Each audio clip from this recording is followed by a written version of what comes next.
안녕하세요. 날마다 기막힌 정오의 박지원 목사입니다. 오늘도 새로운 하루 주님의 은혜와 평강이 여러분들과 함께 하시기를 주님의 이름으로 기도하겠습니다. 이 소크라테스는 항상 작은 방에서 살았다고 합니다.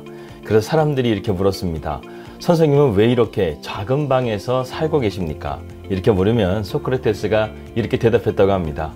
이 방이라도 정직하고 청결한 친구가 있었으면 좋겠습니다. 아마도 그에게는 주변에 좋은 친구들이 없었던 것 같습니다. 하지만 우리에게는 진정한 친구가 계시죠. 성경 말씀에 친구를 위하여 목숨을 버리는 자는 진정한 친구라는 말씀이 있는데요. 바로 우리 주님이 우리를 위해서 목숨을 버리신 진정한 참된 친구가 되십니다. 오늘도 우리의 진정한 친구 되신 주님과 함께 동행하면서 믿음으로 승리하는 우리 날마다 기막힌 정오 식구들 되시기를 주님의 이름으로 기도합니다. 2021년 11월 3일 날마다 기막힌 정오 시작합니다.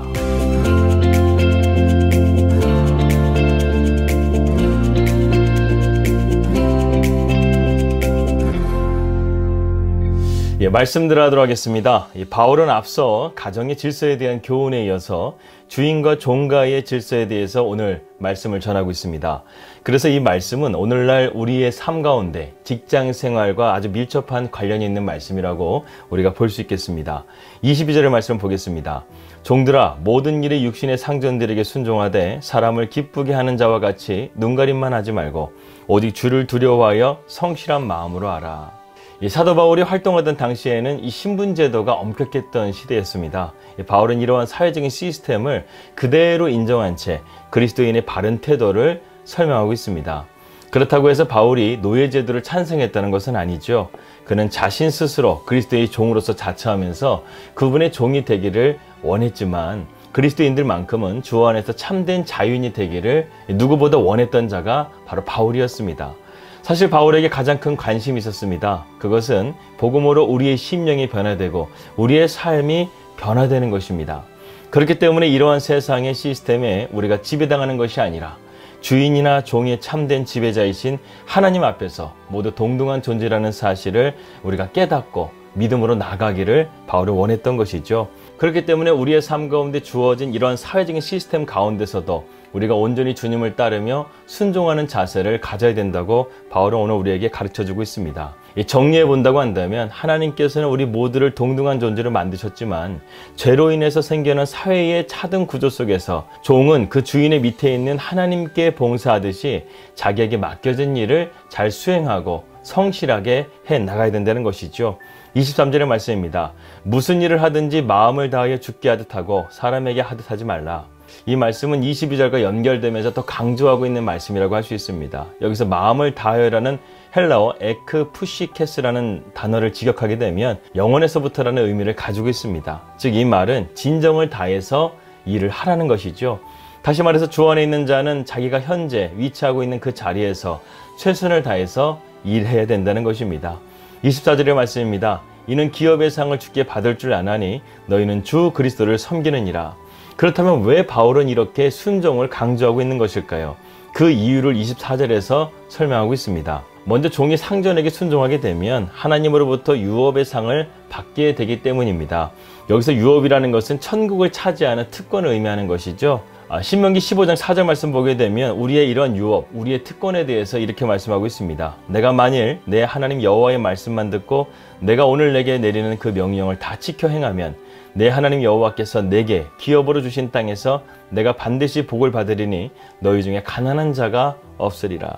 야고보서 2장 5절에서도 이렇게 말씀하고 있습니다. 내 사랑하는 형제들아 들을지어다. 하나님이 세상에서 가난한 자를 택하사 믿음에 부요하게 하시고 또 자기를 사랑하게 하는 자들에게 약속하신 나라를 상속으로 받게 하지 아니하겠느냐. 우리가 달란트의 비유를 잘 알다시피 하나님은 세상에서 우리에게 맡겨진 바 달란트대로 성실하게 일한 자에게는 이처럼 천국에 상이 있다 이렇게 말씀하고 있는 것입니다.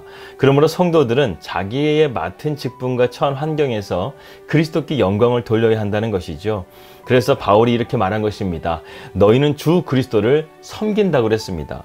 어떻게 우리의 삶 가운데 이런 사회적인 시스템 가운데서 자신의 일을 최선을 다하는 것이 주님을 섬기는 것이라고 할 수 있겠습니까? 여기에는 하나님의 비밀이 담겨 있습니다. 오늘 본문에서 우리는 천국의 유업을 받게 된다고 말씀하고 있습니다. 우리는 과연 어떤 것으로 천국의 상급을 받게 되는 것일까요?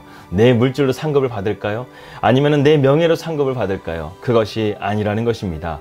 천국에서 상을 받는 것은 온전히 그리스도를 섬기듯 우리가 세상을 살아가는 가운데서 순종하는 삶을 살아가게 될 때 우리에게는 천국의 상급이 있다는 것입니다. 또한 우리가 주인을 섬기고 순종하는 이유에는 그리스도께서는 사람을 통해서 역사하시고 또 사람은 사람을 통해서 주님께 봉사할 수 있기 때문에 그렇습니다.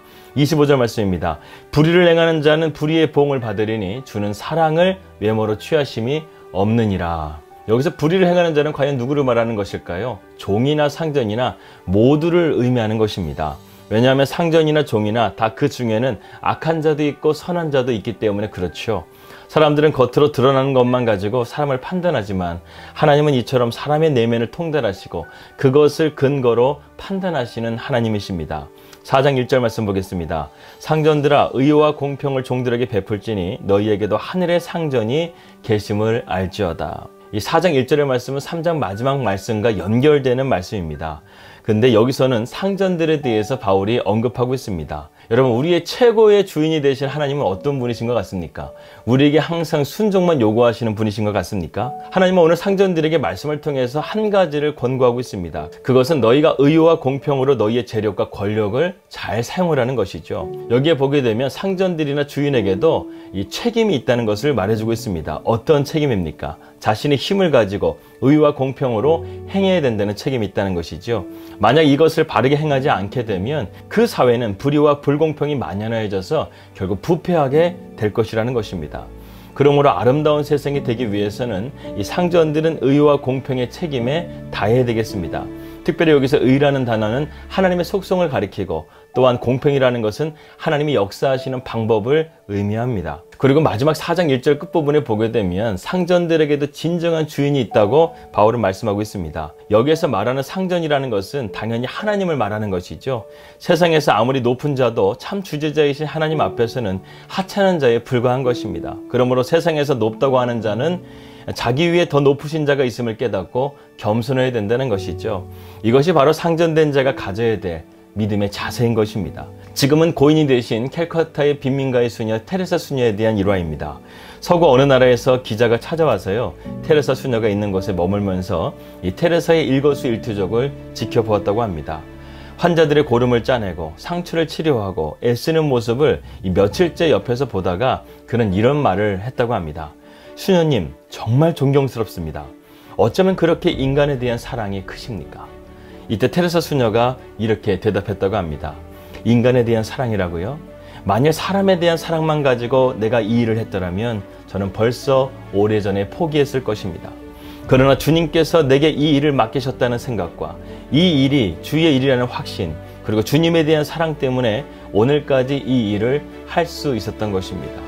사랑하는 여러분, 주님께서 우리에게 일을 맡겨주셨다고 한다면 그것이 누구의 일이 된다고요? 주의 일이 된다는 것입니다. 그렇기 때문에 오늘 말씀의 제목이 주께 하듯 하라, 이 말씀의 제목처럼 우리에게 주어진 일을, 우리에게 맡겨진 일을 주님께 하듯이 해나가야 된다는 것이죠. 이제부터 우리는 주님께서 우리에게 맡겨주신 일에 대해서 감사한 마음과 또 주님께 대한 사랑의 마음의 동기가 되어서 자신의 일에 우리가 성실하게 임할 수 있다고 한다면 우리 자신의 자세나 직장의 분위기는 한결 더 좋아질 것이라고 저는 믿습니다. 아무리 보잘것없는 사람이거나 아무리 하찮아 보이는 일이라고 할지라도 그 사람이 주님께서 보내신 사람이며 그 일이 주님께로부터 온 일이라는 분명한 확신 속에 우리가 살아갈 수 있다고 한다면 그것이 바로 주의 일을 감당하는 자의 삶의 자세라는 것입니다. 우리가 그리스도인으로서 이렇게 하나님께서 맡겨신 일을 잘 감당하기 위해서는 먼저 우리의 삶 가운데 일에 대한 즐거움이 회복돼야 합니다.